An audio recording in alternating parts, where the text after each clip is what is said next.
ಇದು ಪರಂ ಸಂತ್ ಸದ್ಗುರು ರಾಧಾಸ್ವಾಮಿಗಳು ವಾಕ್ಯ ಇದ್ದದ್ದು. ఏమంటారు?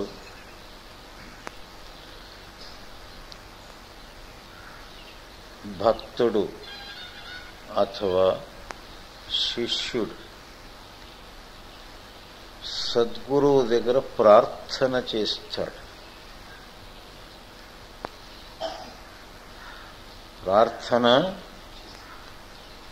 అంటే తనను తాను సమర్పణ చేసుకోవడమే ప్రార్థన.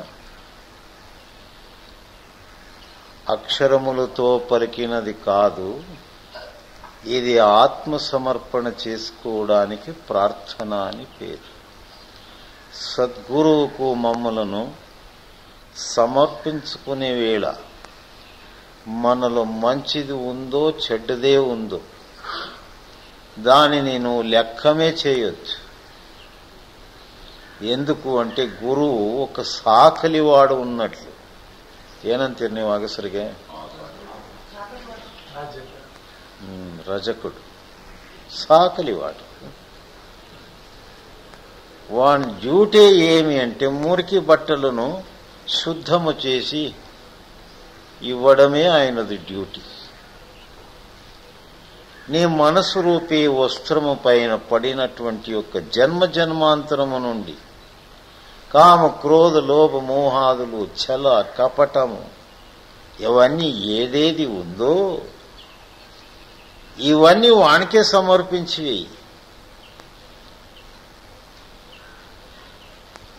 వాడు జన్మ మరణ వ్యాధినే పోగొట్టేటువంటి వాడు గనుక ఈ గుణాలు వానికేం పెద్దది కాదు.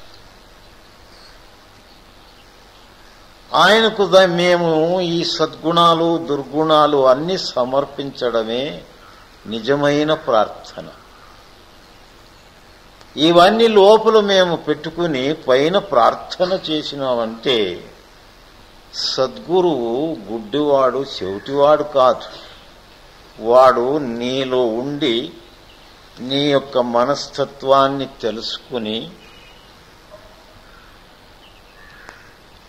నీ ప్రతి ఒక్క కార్యాన్ని చూస్తూ ఊరికే నీలో ఉన్నాడు. వానికి మోసము చేసేదానికి రాదు, అయ్యలేదు. అందుకే ఆత్మ సమర్పణ అన్నారు. నువ్వు ఎట్లున్నావో అట్లు పోయి ఆయనకి సమర్పణ అయిపో, సమర్పించు. నీ అభిమానము అహంకారమునంతా సమర్పించు. అదే శిష్యుని యొక్క లక్షణం. దానిలో నమ్రత్వము, వినయత్వము, దీనత్వము ఇటువంటి దైవీ గుణాలను సద్గురువు జాగృతం చేసి నీ చిత్తము పైన పడినటువంటి యొక్క జన్మము నుండి ఉండే మలినత్వాన్ని తీసి తన మాదిరిగా చేసుకుంటాడు.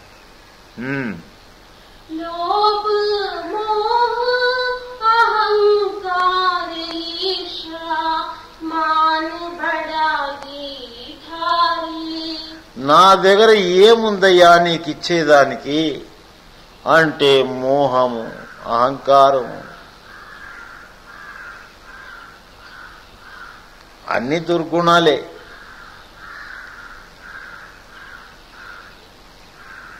ఎన్నో యుగాలు జన్మాలు ఈ దుర్గుణముల యొక్క సహవాసమును చేసి నిన్నుండి నేను చాలా దూరమైపోయినా. భగవంతునికి దూరము చేసేటువంటి యొక్క గుణాలు అహంకారము, అభిమానము, జాతి కుల గోత్రాదుల యొక్క అభిమానాలు, ఇవన్నీ అడ్డగింపులు. ఇవన్నీ మనలో ఉందా లేదా చూసుకోవాలి అంతే. ఇంకొకరికి చెప్పే పనే లేదు. మనలో ఉందా లేదా ఇవి వాడు స్వీకరించడు. ఇవి ఉంటే నీకి వానికి చాలా దూరం ఈ గుణాలు. ఇవన్నీ ఉన్నాయా అని మనలో మేము పరిశోధన చేసుకుంటే శిరస్సు నుండి పాదము వరకు ఇదే ఉంది. మరి ఈ యొక్క మలినత్వాన్ని ఎక్కడ పోగొట్టుకుంటావు? ఏ స్థానం ఉంది? ఏ తీర్థక్షేత్రములో ఇవి నువ్వు పోయి చేస్తే, స్నానము చేస్తే పోతుంది? ఎక్కడ పోతుంది? ఒక భక్తుడు గంగానదిలో స్నానము చేస్తే సర్వపాపము వెళ్ళిపోతుంది అనుకున్నాడు. అయితే గంగ యొక్క ఉత్పత్తి స్థానం ఏదో అది తెలుసుకోలేదు. గంగలో పోయి మునుగుతాం, కాశీలో పోయి గంగానదిలో స్నానం చేస్తే అన్ని పాపాలు వెళ్ళిపోతాయి. ఇది ఒక సులభ ఉపాయం నేర్చుకున్నాం. గంగా అంటే అది జ్ఞానశక్తి. గంగా, యమున, సరస్వతి అని ఒక నదుల పేరు పెట్టి గుణాలని జాగృతం చేశారు మహాత్ములు. జ్ఞాన, భక్తి, వైరాగ్యం అనేటువంటి ఒక 3 శక్తులు భ్రూమధ్య స్థానములో జాగృతమవుతుంది. అక్కడ ఉంది అది.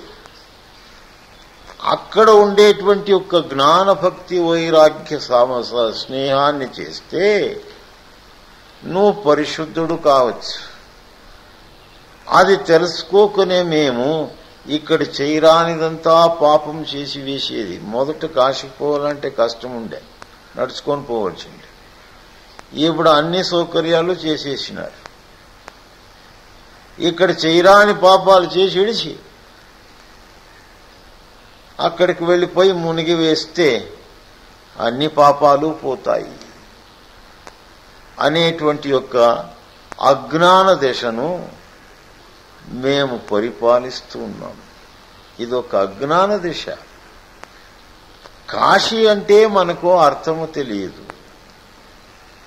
కపట తజేతో కాశీ. సంతులు ఏమంటారు? కపట గుణాన్ని విడిచిపెట్టివయ్యా, నీ హృదయమే కాశీ అయిపోతుంది. మకర తజేతో మక్కా. ముసల్మాను వాళ్ళు మేము ఎట్లు కాశీకి పోతామో అదే రీతిగా ముసల్మాను వాళ్ళు మక్కా అనే పుణ్యక్షేత్రానికి పోతారు.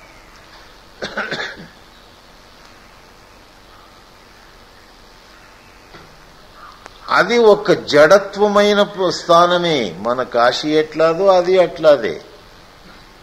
అక్కడికి పోతే వాళ్లకు సత్యలోకములో మొదట సీటు ఇచ్చిడుస్తారు. అక్కడ నుంచి పోయిన వాళ్ళు వచ్చి ఏం చేస్తారు? ఇక్కడ హింసాకృత్యాలు చేయడమే తిరుగు, దౌర్జన్యము, కామక్రోధలోభాదిలో విశేషంగా మునిగిపోవడం. ఇంకా మక్కానికి పోయిన దానికి ప్రమాణమేమి? కాశీకి పోయి ఏదైనా ఒకటి ఇడిచి రావాలా అంటారు. మేము ఏది ఇడుస్తాము?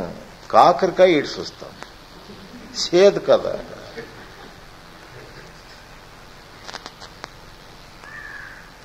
ఒకడు పెండ్లాముతో సాలైపోయిండే వానికి, నన్ను పిలుచుకోపోండి కాశీకి అని. ఆహా, నా తల్లి వత్తివా, పదా ఇప్పుడు చేస్తాను నిన్ని అని పిలుచుకోబాయ్.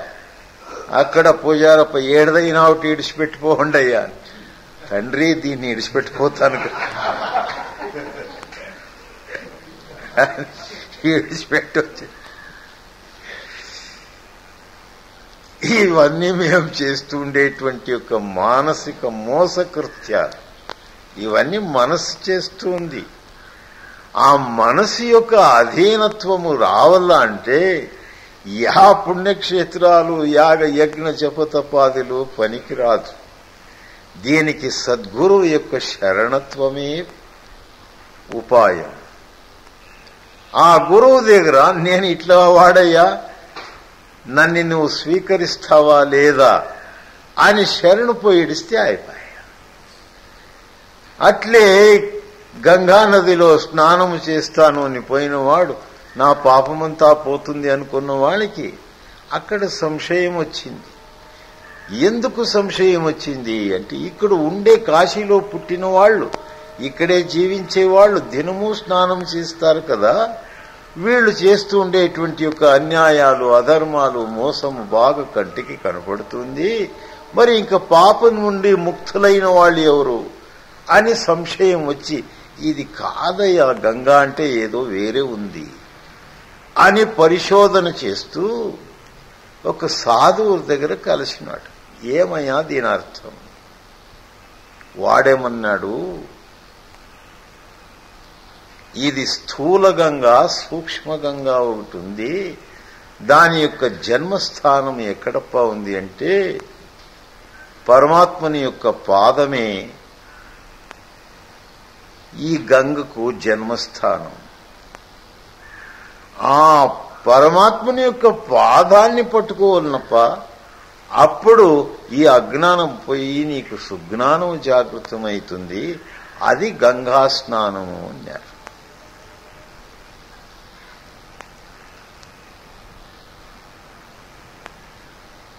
అంటే సద్గురువు యొక్క సాన్నిధ్యాన్ని చేరి వాని ముందర మనదంతా విప్పుకొనిడాలి. నేను ఎటువంటి వాడు ఏమి అనేదంతా డాక్టర్ దగ్గర ఎట్లా మా కాయలా గీలా అంతా చెప్పుకుంటామో ఆ రీతిగా భవరోగాన్నే నివారణము చేసేటువంటి ఒక గురువు దగ్గర ఇవన్నీ చెప్పుకొని దీనికి నివారణ ఉపాయము తెలుసుకుని దానిని సాధనలో పెట్టుకునేటువంటి వాడు శిష్యుడు. అదే సత్సంగ రహస్య బోధన. ఎక్కడ సాధన లేదో, భజన లేదో, నామస్మరణ లేదో అక్కడ ఇవన్నీ వచ్చి చేరుతాయి. ఈ పాపిగ్రహాలన్నీ వచ్చి చేరిడుస్తాయి. అందుకే ఏ రీతిగానైనా గాని అది భక్తితో కూడిందో, వైరాగ్యముతోనే కూడిందో, ప్రేమముతోనే కూడిందో నువ్వు ఆలోచనే చేయవద్దు. సద్గురు స్మరణ చెయ్యి అని చెప్పినాడు.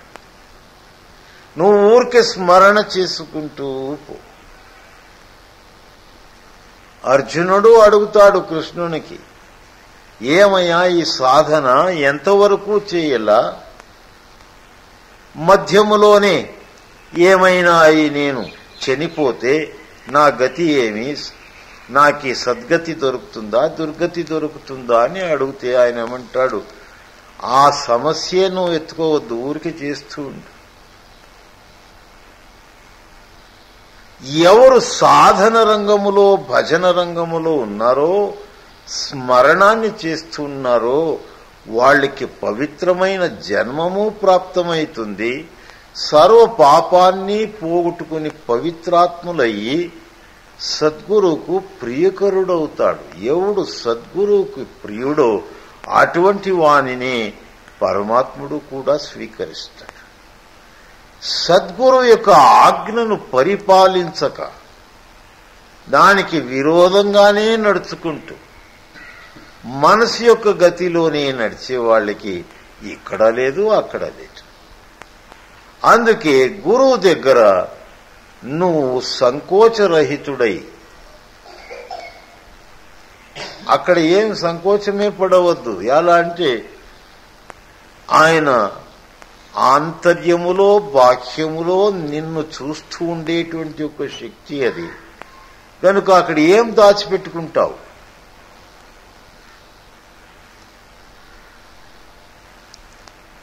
నువ్వు దాచిపెట్టుకున్నట్లంతల్లా అది నీకే ఇబ్బంది కలుగుతుంది.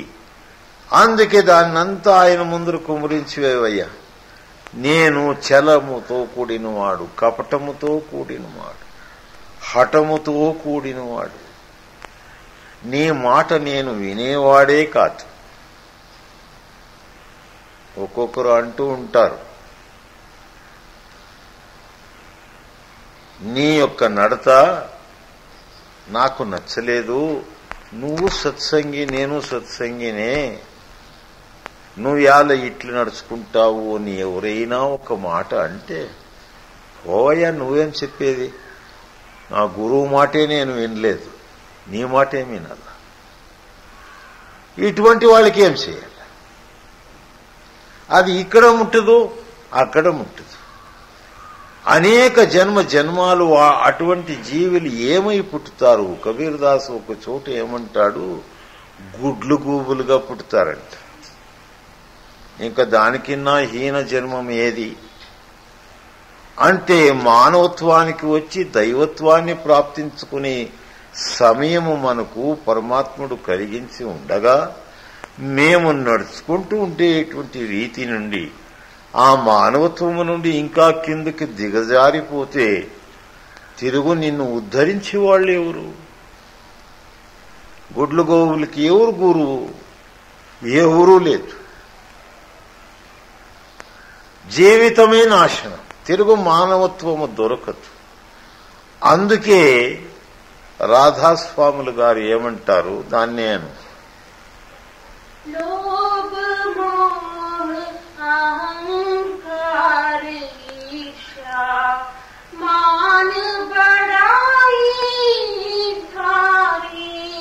నాలో మోహము, లోభత్వము, అహంకారము, ఒకరిని చూస్తే నాకు సహనే కాదు అటువంటి యొక్క ఈర్ష్యా గుణాలు,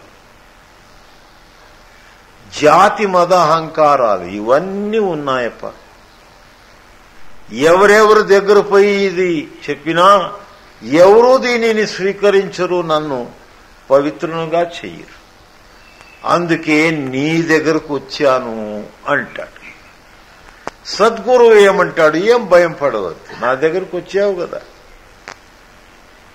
ఇంకా నిశ్చింతంగా ఉండు అంటాడు.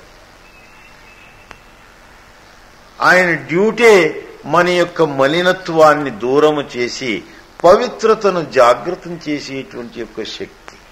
సూర్యుడు ఉదయిస్తాడు తెల్లవారి వేళ, ఆయనకి మంచి స్థానము చెడ్డ స్థానము అనే భేదమే లేదు.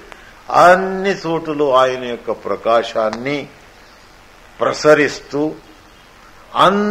అన్ని వస్తువుల్ని, అన్ని జీవరాశులను ఒకే సమంగా ఎట్లు చూస్తున్నాడో ఆ రీతిగా గురువు యొక్క దృష్టి, గురువు యొక్క చిత్తము కూడా.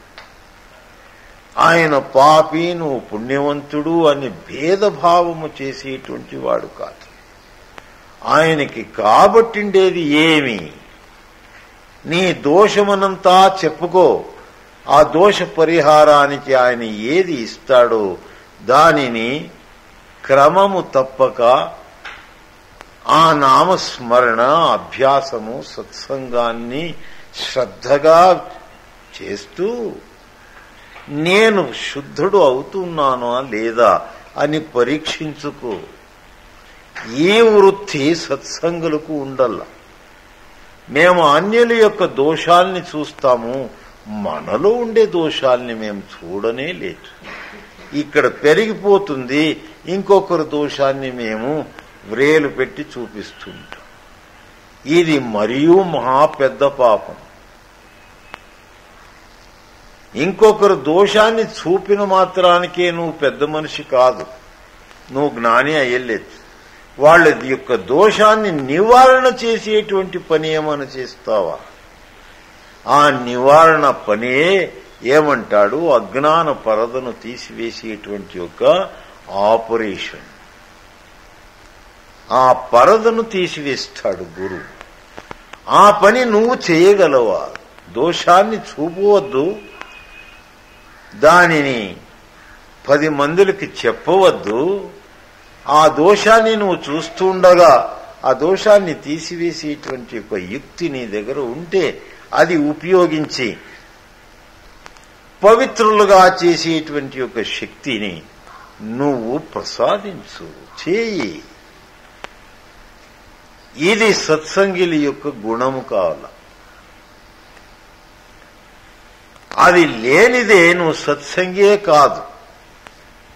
సత్సంగి అనేటువంటిది సాధారణమైన స్థితి కాదు. ఋషి మునియాదులు సిద్ధులు ఆ సత్సంగతనాన్ని ప్రాప్తించుకోవాలని ఎన్నో జన్మము నుండి ప్రయత్నిస్తారు. వాళ్ళకి ఇది దొరకలేదు. మనకు చిక్కింది, సత్సంగము చిక్కింది. సత్సంగం అనేటువంటి ఒక స్థానము దొరికింది.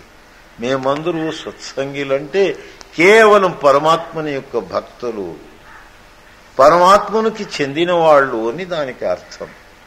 అయితే మా నడక, మా మాట, మన వ్యవహారము చూసుకుంటే ఎవరైనా ఇది నమ్మగలరా?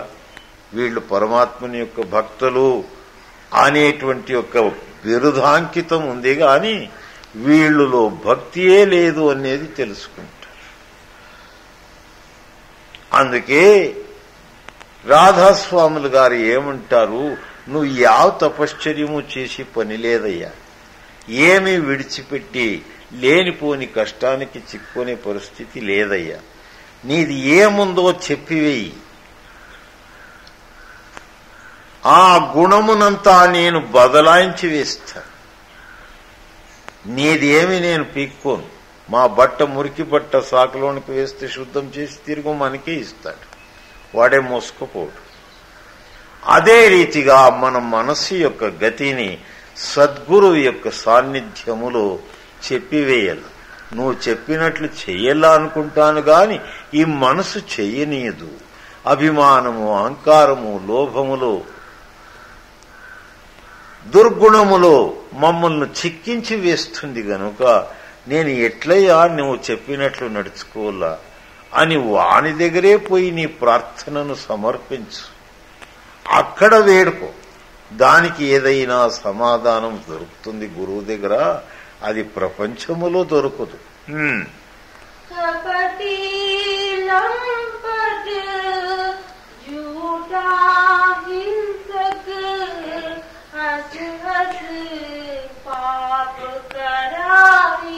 నాలో నువ్వు ఎన్ని వెతికినా, ఏ విధంగా వెతికినా సత్యాంశము దొరకనే దొరకదు.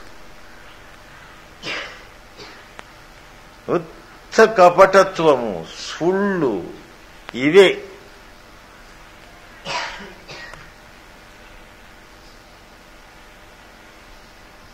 మన గురు మహారాజుల గారి దగ్గర ఒక శిష్యుడు ఉండే, వానికి పేరేం మంచి పేరే పెట్టిండ్రి, మురళీధర అని వాని పేరు. వాడు ప్రళయాంతకుడు. అంటే ఏమి, నిజము చెప్పేదే, సుళ్ళు చెప్పేదే. గురువుకే టోపీ వేస్తుండే ఆయన. గురువుకేం తెలిసేలేదులే, నేను గురువు కింద బుద్ధివంతుడు అని అనుకుంటుంది. సద్గురువు ఆయన యొక్క రీతి రివాజులను చూసి అన్యాయంగా వీడు పాడైపోతాడు కదా, తెలివైన వాడే గాని ఈ కపటము, సుళ్ళు ఇటువంటి గుణముతో కూడి వీడు జీవితాన్ని నష్టము చేసుకుంటున్నాడు, దీనిని విడిపించల్లా అనుకున్నాడు. ఒకనాడు ఆయన పిలిపించి, ఏనపా నువ్వు ధ్యానము స్మరణ చేస్తున్నావు, అయ్యే స్వామి నువ్వేమైనా విడిచిపెట్టినవు ఏమో, నేను మాత్రం విడిలేదు. ఏమయ్యా ఇట్లు చెప్తావు అంటే, నీకు ఆరోగ్యం ఎక్కడుంది, షుగర్ కంప్లైంట్, గూరు, ఉబ్బసము ఇవి ఉంటే ధ్యానం ఎట్లు జరుగుతుంది, జరగలేదు కనుక నువ్వేమన్నా విడిచిపెట్టిండొచ్చు. నేను ఈ గుంపులో ఎవ్వరూ చెయ్యని యొక్క సాధన చేస్తున్నాను స్వామి. అబ్బా అంటే ప్రతి నిత్యము ఎన్ని గంటలు ధ్యానాభ్యాసం చేస్తా, దినము అదే స్వామి, దానికేం టైం ఏం వేళ. తెల్లవారుజాము 3 గంటలకి లేయమంటావు నువ్వు, నేను భోజనం 9 గంటలకి చేసినోడు పండుకోనేదేనే లేదు, అప్పటి నుంచినే లేచి ఉంటాను. ఎవడైనా భోజనం చేసి లేచే ఉంటాడా? సుళ్ళకి కూడా ఒక నమ్మేటువంటి సుళ్ళు చెప్పాలా. భోంచేస్తే ఎవడయ్యా లేచి ఉంటాడు, దానిపైన పిండి మిరపకాయలు పడితే ఇంకా జోరు, బొరుగులు పడితే ఇంకా జోరు నిద్ర. ఏనయ్యా శివ, రాత్రి ఏంటి పోను, ಬೆಳಗ್ಗೆ ఏంటి పోను, పిండి మిరపకాయ. ಬೆಳಗ್ಗೆ ಟಿಫನು ಅಬ್ಬಾ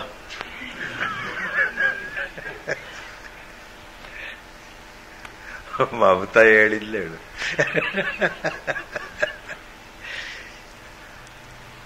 ఇవి తినేంత వరకు చాలా రుచే. తరువాత దీని నుండి వచ్చేటువంటి యొక్క గుణాలు నిన్ను నిద్ర, ఆలస్య, సోమారితనములో చిక్కిచ్చి వేస్తుంది. తామసిక గుణాన్ని జాగృతం చేసిస్తుంది. ఇవి రహస్యము తెలియక ఆయన గురువు దగ్గర ఏమి దాన్ని చెప్పుకుంటూ పోయినాడు. ఓహో అట్లేమప్పా, నీ అటువంటి వాడు ఈ ఆశ్రమములో అందరూ ధ్యానాభ్యాస స్మరణ చేసుకుని నేర్చుకుంటారయ్యా, గనుక నువ్వు ఇంటికి పోవద్దు, ఇక్కడే ఉండు అని వీడి ప్రాణ సగటానికి వచ్చా. ఏడరా ఏమో చెప్పేది, ఎట్లా పని అయిపోయా, ఇప్పుడు ఏం చెయ్యాలా అని ఒక ప్లాన్ వేసినాడు. స్వామి అట్లే కాని ఇప్పుడు 1 గంట టైం ఇవ్వండి, ఇంటికి పోయి వస్తాను, తర్వాత ఇక్కడే 8 దినాలు ఉంటాను. ఏం ఇంట్లో పని, కొన్ని అవి ఇవి లేవాదేవీలు ఉంటాయి, ఇచ్చేది తెచ్చుకునేది ఉంటాయి అని అన్నాడు. అదంతా నేను చేసుకుంటాను లేవయ్యా, నీకేమి ఉండవయ్యా అని చెప్పినా గురువు దానికి పోటీ పడి వీణ్ణి ఎట్లయినా ఇరికించుకుని వీని దుర్గుణాన్ని విడిపించల్లా అని సద్గురు ప్రయత్నిస్తాడు. తప్పించుకోవడానికి వీడు అనేక ఒకదానికి సుళ్ళు లింకు ఆ చైన్ వేసినట్లు వేస్తాడు. వీడు యావదానికి ఒప్పుకోక ఏం చేశాడు, లే వీడిని తీసుకుపోయి ఆ రూమ్ లో వేసి బీగమేయండ్రా అని వేసి, ఇంకా అక్కడ యమదూతులు ఉన్నట్లు ఉండ్రి. అప్పుడు ఆయన పేరేమో నేను మర్చిపోయినాను, మా ఊరోడే ఒకడుండే, మట్లనమప్పన్ మగనేశ్వరైన అశ్వత,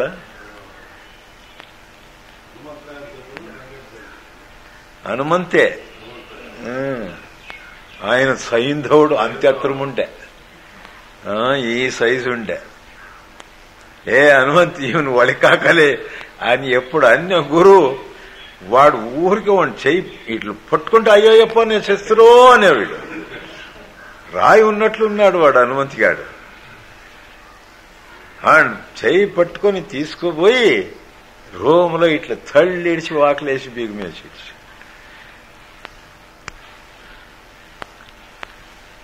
ఇంకేం చేస్తాడు. అప్పుడు అందరినీ సత్సంగిల్ని పిలుచుకుపోయి అక్కడ నిలబెట్టి వాడి రూమ్ దగ్గర ఆ హనుమంతిని పిలిచి అందరూ ఒక్కో కేటు గుద్దండి రావండి.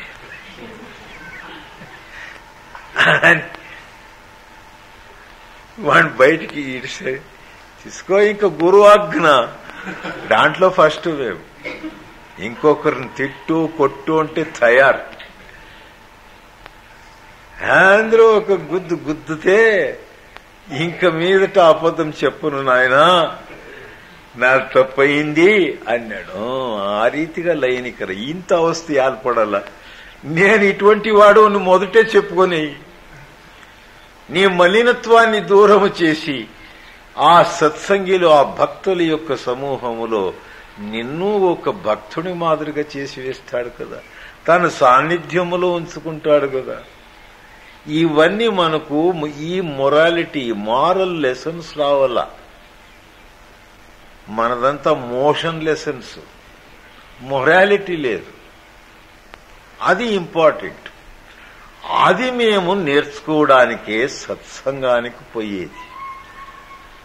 విని దానిని మేము గురు చెప్పిన రీతిగా అనుసరిస్తే మాత్రం నువ్వు అప్పుడే ముక్తుడైపోతావు. దానికి వేళ లేదు, పొద్దు లేదు, అప్పుడే ముక్తుడు నువ్వు. అందుకే నేను చలముతో కూడినవాడు, కపటముతో కూడినవాడు, మోసము చేసేవాడు, లోభములో పడినవాడు. నాలో ఎక్కడ నువ్వు ఏమేమి రీతిగా వెతికినా సద్గుణము ఒకటి దొరకదు. గనుక నన్ను ఎట్లు ఉద్ధారం చేస్తావో చెయ్యి అని నువ్వు శరణైపోయినావా, నీ జవాబారి వాడు తీసుకుంటాడు.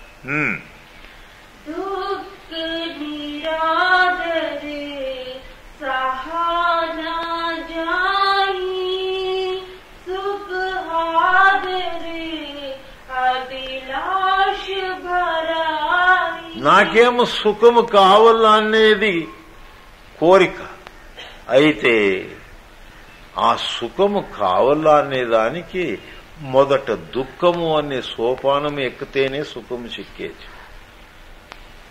సుఖభవనము దుఃఖపు యొక్క సోపానముతోనే నిర్మాణమైంది. మీరేమంటారు? మెటుకులు అంటారా?